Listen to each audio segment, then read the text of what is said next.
Well, I was born down in the Southland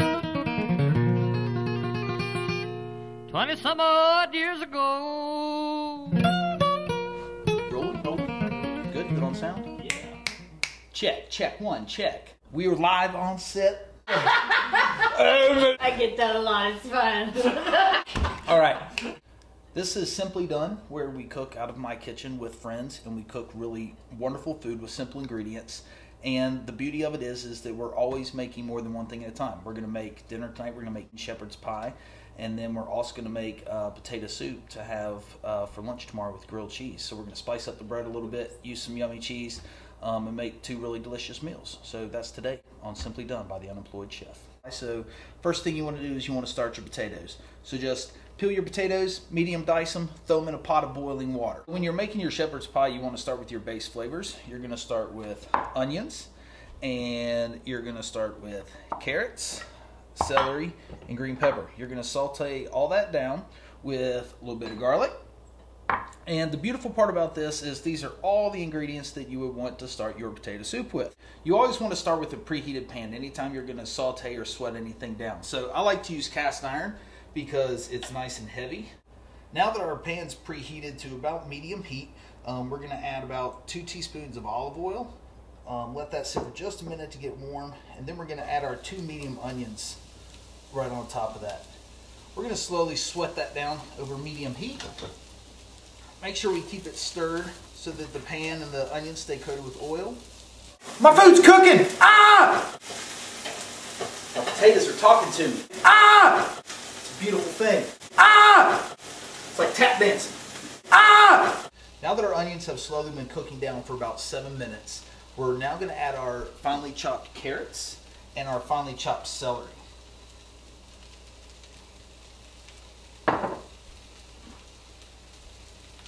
We're going to cook these together over just under medium heat for about 6 or 7 more minutes. Let all those flavors come together. Then we're going to add some green bell peppers and some garlic. While that's cooking, we're going to get the sation ready. What is sation? I've never even heard of that stuff before. Actually, Melissa, sation is made from wheat gluten. It's a wheat protein. It's kind of, if you think about it, it's a big ball of bread boiled until it's rock solid in water.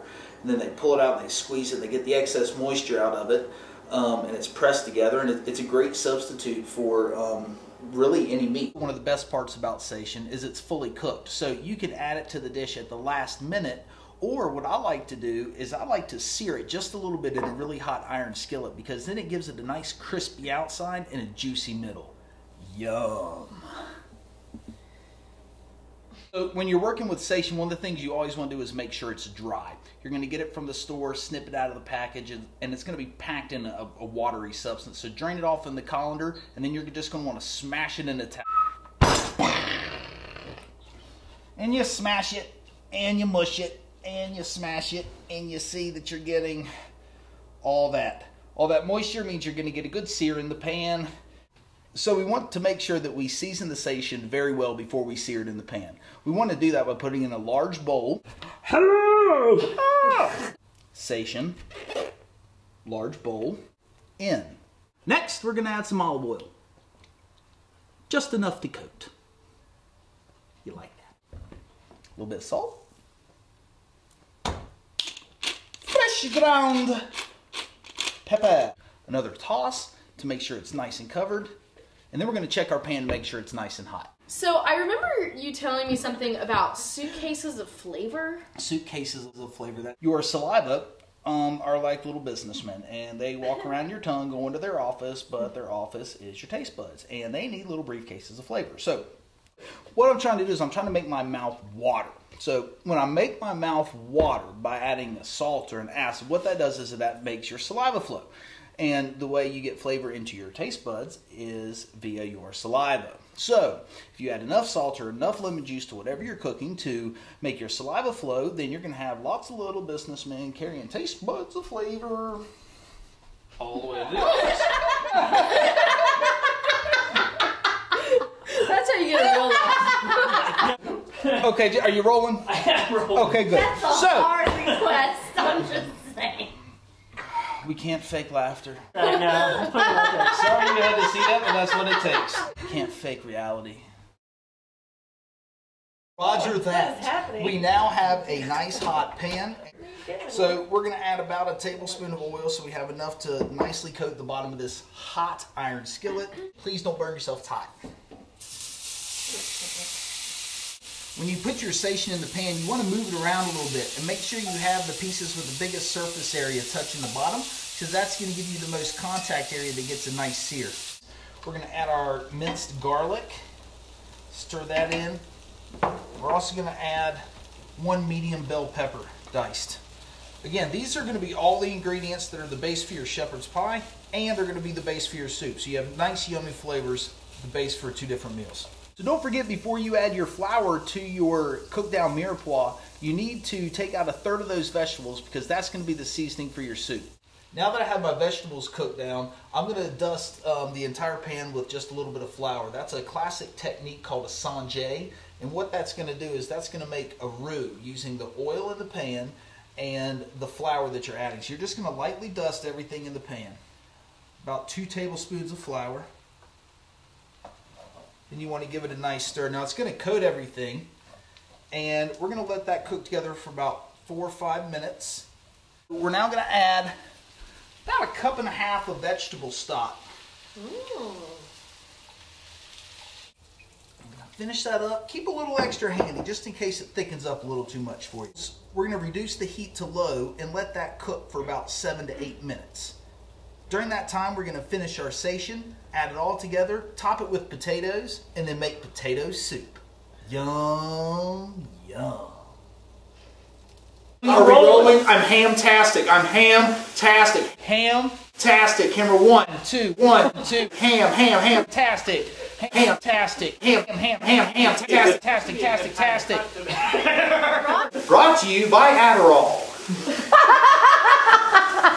Now that my potatoes are cubed and cooked, we're going to turn it into 2 things at one time. First, we're going to make some yummy mashed potatoes to go on top of our shepherd's pie, and then we're going to turn the rest into soup. What I like to do is, after I drain my potatoes, I like to put my pot back on the stove on really low heat. Because when you do that, it's going to help evaporate some more of that water moisture out of your potatoes, which means they're going to be able to hold more yummy milk and butter to make them absolutely delicious. So into this, we're going to add 3 cups of whole milk. So I've now added my milk to my potatoes, and I'm keeping it on low heat. And what that's going to do is that's going to do a nice job of keeping all of our potatoes hot while heating up the milk at the same time. Season those potatoes, because this is the base for the soup. So we're going to add about 1 tablespoon of salt and about 2 nice teaspoons of pepper. Now what we're going to do is we're going to finish up the potatoes by grabbing this nice hefty piece of steel here and smashing them down, making them absolutely delicious, making our topping for our shepherd's pie. We do the mash. We do the monster mash. This is reality television and we're alive! So you want to keep your potatoes nice and warm. So keep them covered and move them to the back burner. We now have a nice sear on our sation, and that's really going to keep the moisture inside as we add it to our shepherd's pie mixture. You want to add your peas in last so that they don't get all brown and grody. Don't forget to preheat your oven to 375 degrees because we're going to need to bake this shepherd's pie to get it nice and brown on top. I'm going to add my sation into my mix, top it with mashed potatoes, and then we're going to make some potato soup for lunch tomorrow. Put those right on top. I like to use the back of the spoon to give them little peaks. That'll help it get brown quicker and help give you more color because you're adding surface area to your potatoes. So we'll add a couple of peaks in there like that. You'll see when it comes out, it's going to be absolutely gorgeous. Then we're going to take some Parmesan cheese, put that right on top also. And this dish is going to be ridiculous. We're now going to throw this shepherd's pie in the oven for about 25 minutes. Let the top brown up, the cheese melt, and it get absolutely yummy and wonderful. So don't forget, you want to add your vegetables to your mashed potatoes. Then we're going to add milk, turn up the heat and puree it, and have a delicious potato soup. So I'm going to start by adding 3 cups of trimmed milk to our mashed potatoes. Then turn up the heat and see how thick the soup is. Once you get your consistency about where you want it, you can take an awesome immersion blender. One of these guys right here. Now, Simply done, I guess, is a relative term because it's simply done if you have the right gadgets. I have the right gadgets, so it's simply done. We're going to let the soup get hot, puree it up, it's ready to go. We're probably going to want to add about another cup of milk, so that's going to be a total of 1 quart of milk. So I'm now going to check this guy out. It's been about 30 minutes. I can smell the Parmesan cooking. It should be absolutely fantastic. Ooh, boiling around the edges. Potatoes are starting to brown. Cheese is melted, and it smells fantastic. This is going to be great. I just checked this guy a couple of minutes ago. My timer's now gone off, and I bet it's perfectly done. Let's check. Oh, mercy. Oh my gosh. That's good stuff. Holy crap. Oh, yeah. So there it is. Oh, that is rocking. Snow-capped peaks. Look at that. In a very simple way, using the same ingredients, making 2 totally different meals, you've made shepherd's pie for dinner tonight, which is going to be a win, and you've also made your potato soup for tomorrow, which is going to go with the grilled cheese sandwich we're getting ready to make. Shepherd's pie, grilled cheese. What I like to do is I've found that if you put just a little bit of mayonnaise on the outside of your bread, it helps get a nice even sear. Common sense, not everybody knows it. Hope I taught you something. So, the other thing though, which is really cool, if you get some seasoning like this is Tuscan seasoning. Adding simple seasonings like this is a very simple way to add lots of flavor to your sandwiches. And it's calorie free, it's fantastic. So what we're gonna do is we're gonna take this, we're gonna sprinkle just a little bit on all our sandwiches, and then when they see her making our grilled cheese, it's gonna taste like Tuscan bread, and that's gonna be pretty awesome. We're gonna have that with the potato soup we made, maybe a little salad. Ah, golden and delicious. Now we get our delicious potato soup that we've made. Oh, hot and fantastic. And now you have this, 2 delicious meals, shepherd's pie, grilled cheese, and potato soup. It's a simply done win. Well, good morning, Captain.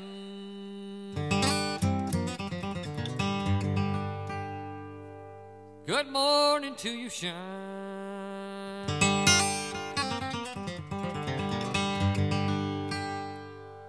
Well, do you need a new mule skinner? Out on your new mud line. Hey, hey, hey, we're gonna do a little bit of the mule skinner blues.